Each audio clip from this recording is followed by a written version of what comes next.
ओम नमः शिवाय। प्रिय दर्शकों, काफ़ी अकेला हूँ या अकेला काफ़ी हूँ, बस काफ़ी अकेला हूँ या फिर अकेला काफ़ी हूँ। बस नज़रिया बदल लीजिए, फिर चमत्कार देखिए। वृश्चिक राशि वालों के यही हाल है। वो अकेले काफ़ी हैं दुनिया के लिए। इतने मेहनती होते हैं, परिश्रमी होते हैं, हठी होते हैं, जिद्दी होते हैं, ये अकेले काफ़ी होते हैं। लेकिन शनि की ढैया चल रही है, वक़्त के थपेड़े पड़ रहे हैं।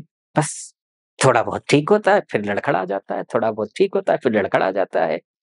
लड़खड़ाते-लड़खड़ाते बस उठ खड़े हुए हैं, लेकिन अक्टूबर कैसा रहेगा? लड़खड़ाते उठे हैं, ऐसा नहीं है कि लड़खड़ाए ही हैं हमेशा। उठे हैं, खड़े हुए हैं, फिर लड़खड़ाए हैं। अभी भी थोड़े से खड़े हुए हैं। अक्टूबर फिर से लड़खड़ाएँगे या फिर थोड़े बहुत खड़े हुए हैं और उठ खड़े होंगे, अच्छे हो जाएँगे। इसी विषय पर चर्चा करेंगे। सबसे पहले आपकी कुंडली के हिसाब से देख लेते हैं कि आपकी कुंडली में आपका बिज़नेस को देख लेते हैं। व्यापार अर्थात आपका व्यापार सही चलेगा, बहुत अच्छा चलेगा। चाहे कोई-सा भी व्यापार करते हो आप, मैन्युफैक्चरिंग का काम हो आपका, रियल एस्टेट का काम हो आपका या फिर आपका अ, प्रॉपर्टी डीलिंग का काम हो व्यापार में। कपड़ों से रिलेटेड काम हो, मैन्युफैक्चरिंग का काम हो, आपका अनाज से रिलेटेड काम हो, फैशन डिज़ाइनिंग से रिलेटेड काम हो या फिर इंटीरियर डेकोरेशन का काम हो आपका, फ़िल्मी दुनिया में हैं आप या फिर कलाकारी में हैं या फिर आप संगीत की दुनिया में हैं, हर क्षेत्र में, चाहे आप टीचर हों क्योंकि बुध भी अच्छी स्थिति में है। हाँ, चूँकि बुध बदल रहा है। तो इन जो मैंने क्षेत्र बताया ना, उन क्षेत्रों में आपको विशेष लाभ मिलता हुआ दिखाई दे रहा है। कारण क्या है? क्योंकि ये जो शुक्र है, ये 13 तारीख से 13 सितंबर से ये आपकी ही राशि में आ जाएँगे। चूँकि यहाँ भी खराब नहीं थे ये, यहाँ भी दिक्पति हो जाते हैं, दिगाधिपति बली हो जाते हैं। दिगाधिपति बली कोई भी ग्रह, वो यहाँ पर अन्य ग्रह खराब होते हैं, लेकिन शुक्र अच्छा होता है और स्वगृही था, तो अच्छा था ही। 13 तारीख तक भी अच्छा है, ऐसा नहीं है कि खराब है। 13 तारीख तक भी अच्छा है। 13 तारीख के बाद खराब होगा क्या? तो ऐसे में नहीं, खराब नहीं होगा। ये स्वगृही स्वगृही नहीं, ये लग्नस्थ आपकी राशि या फिर लग्न जो भी कहिए, वहाँ आ जाएगा।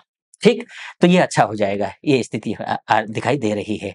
व्यापार में तो अच्छा होगा ही, इसके साथ पर्सनल रिश्ते भी अच्छे हो जाएँगे, जैसे कि किसी से विवाह करना चाहते हैं या चाहती हैं, तो किसी प्रकार की कोई खटपटी चल रही है, तो फिर कुछ न कुछ सॉल्यूशन निकलेगा, एक तो ये है। या फिर आप वर या वधू की तलाश कर रही हैं या कर रहे हैं, माता-पिता हैं आप, तब भी अच्छा है, कोई शुभ कार्य बनता हुआ दिखाई दे रहा है। पति-पत्नी हैं, बीच में लड़ाइयाँ चल रही हैं, कोर्ट कचहरी तक बात पहुँच गई है। सुलझ ही नहीं रही है बात।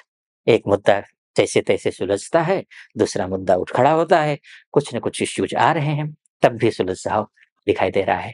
अगर आप पार्टनरशिप में जॉब करते हैं, तो पार्टनरशिप के जॉब के लिए भी ये समय शुभ है, अच्छा है। बस एक चीज़ का ध्यान रखना, आपके लग्न में जब आएगा, आपकी जो राशि है वो वृश्चिक राशि है। वृश्चिक राशि अर्थात गुप्त राशि है, ध्यान रखना। वहाँ जब ग्रह आएगा, वही बातें कहना जो कहना चाहिए। बस किसी के साथ रिश्ते अच्छे हो गए तो आपने पूरे कलेजा निकाल कर सामने रख दिया, ये मत करना, इसका ध्यान रखना। वैसे भी आप ना थोड़ा इमोशनल व्यक्ति हैं या महिला हैं। अक्सर मेरे जो संबोधन में जब मैं विश्लेषण करता हूँ, तो ज़्यादातर पुरुषों के लिए संबोधन हो जाता है, लेकिन माताओं के लिए माताओं-बहनों के लिए भी है ये जो विश्लेषण कर रहा हूँ ना उनके लिए भी है। अगर आप बहुत इमोशनल हैं तो सारी बातें निकाल कर मत रहिए, चाहे पुरुष हो, चाहे स्त्री हो, कोई भी हो। इस बात का आपको ध्यान रखना होगा, ठीक है? शुक्र के माध्यम से अत्यंत शुभ है, कुछ कमियाँ भी हैं, उन कमियों पर भी चर्चा करेंगे। उससे पहले एक निवेदन करना चाहूँगा, अगर आप यहाँ तक पहुँच गए हैं, तो और मेरा विश्लेषण सटीक लग रहा हो, तो चैनल को सब्सक्राइब, वीडियो को लाइक और कमेंट बॉक्स में जाकर के महादेव का भक्त हूँ, कृपा आप पर भी बनी रहे, ऐसी मेरी कामना। हर हर महादेव या फिर ओम नमः शिवाय 5 बार, 11 बार, 21 बार, जो भी श्रद्धा बने आप लिख दीजिएगा। चलिए फिर से विषय पर आता हूँ। तो अब स्थिति ये है कि अच्छी स्थिति में ये शुक्र पहुँच गया है। इस शुक्र के माध्यम से तो अच्छा है, लेकिन बुध की क्या स्थिति है? बुध भी तो व्यापार भी करवाता है, ध्यान रखिएगा। सोर्स ऑफ इनकम का जो रास्ता है ना, वो बुध देता है, बनाता है। किसके लिए? ये वृश्चिक राशि वालों के लिए। व्यापार सबके लिए। बुध के बिना व्यापार की कल्पना आप नहीं कर सकते। जितने भी आप अमीर लोग देखेंगे ना, अच्छे संपन्न व्यक्ति देखेंगे, उनकी कुंडली में बुध ज़रूर अच्छा होगा, अगर वो बिज़नेस करते हो तो। बुध बहुत अच्छा होगा। या फिर कोई एमबीए किया हुआ है, मैनेजमेंट में है, बिज़नेस को देखता है ना? सेल्स में है, उसके लिए बुध का अच्छा होना ज़रूरी है। या फिर कोई टीचर है या लॉयर है, उसके लिए बुध का अच्छा होना ज़रूरी है। या फिर उन्होंने जिसने सीए किया हुआ है, चार्टर्ड अकाउंटेंट का जो किया हुआ है और चार्टर्ड अकाउंट करते हैं, उनके लिए भी बुध का अच्छा होना ज़रूरी है। गारमेंट से रिलेटेड काम जो करते हैं, उनके लिए भी बुध का अच्छा होना ज़रूरी है। एग्रीकल्चर से रिलेटेड काम करते हैं, उनके लिए भी बुध का अच्छा होना ज़रूरी है। जो अनाज से रिलेटेड काम करते हैं, उनके लिए भी बुध का अच्छा होना ज़रूरी है। जो विद्यार्थी वर्ग है, चाहे शैशव अवस्था का बच्चा हो, चाहे पीएचडी कर रहा हो, विद्यावारिधि कर रहा हो, यूपीएससी की तैयारी कर रहा हो, चाहे जेईई की तैयारी कर रहा हो, कोई भी हो, सिविल सर्विसेज की तैयारी करने वाला, नेट के एग्जाम की तैयारी कर रहा हो, नीट की तैयारी कर रहा हो, सबके लिए बुध का अच्छा होना ज़रूरी है। लेकिन शुक्र तो अच्छा हो रहा है, बुध अच्छा नहीं हो रहा है, ध्यान रखिएगा। आपको गणपति, अथर्व, शीर्ष, आप पॉज़ कीजिए इस वीडियो को और आप फिर से सुनिए। गणपति, अथर्व, शीर्ष का पाठ करना है।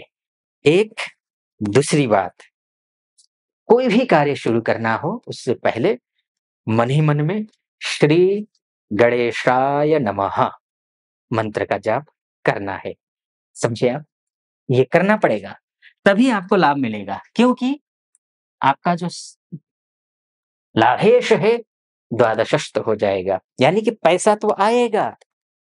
अगर ये जाप और पाठ नहीं करेंगे, अगर पाठ नहीं कर सकते हैं, कई होता है, कई संस्कृत में उच्चारण नहीं हो पाता है, तो हिंदी में कर लीजिए, हिंदी में भी नहीं कर पाते हैं, कम से कम यूट्यूब पर लगा लीजिए, सुन लीजिए गणपति अथर्वशीर्ष का पाठ, ये भी आप कर सकते हैं।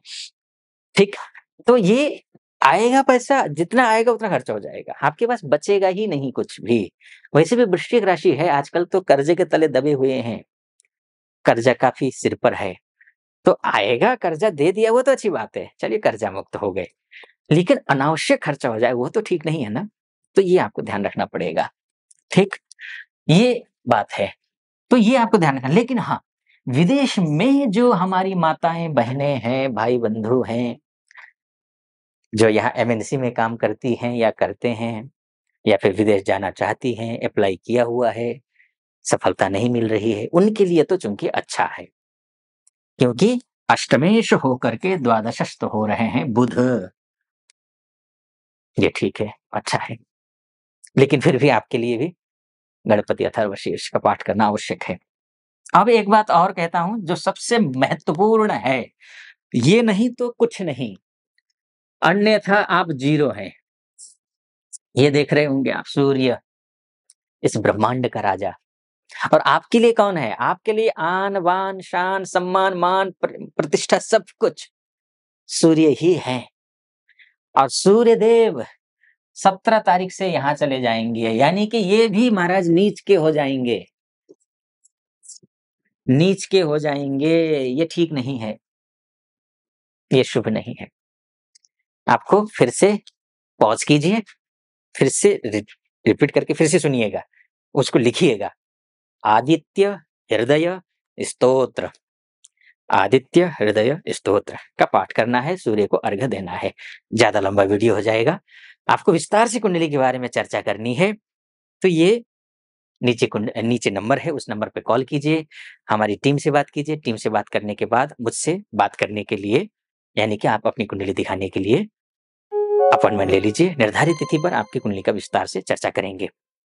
आप खुश रहें, प्रसन्न रहें, महादेव की कृपा आप पर बनी रहे, सटीक लगा हो, चैनल को सब्सक्राइब, लाइक और कमेंट ज़रूर कर दीजिएगा।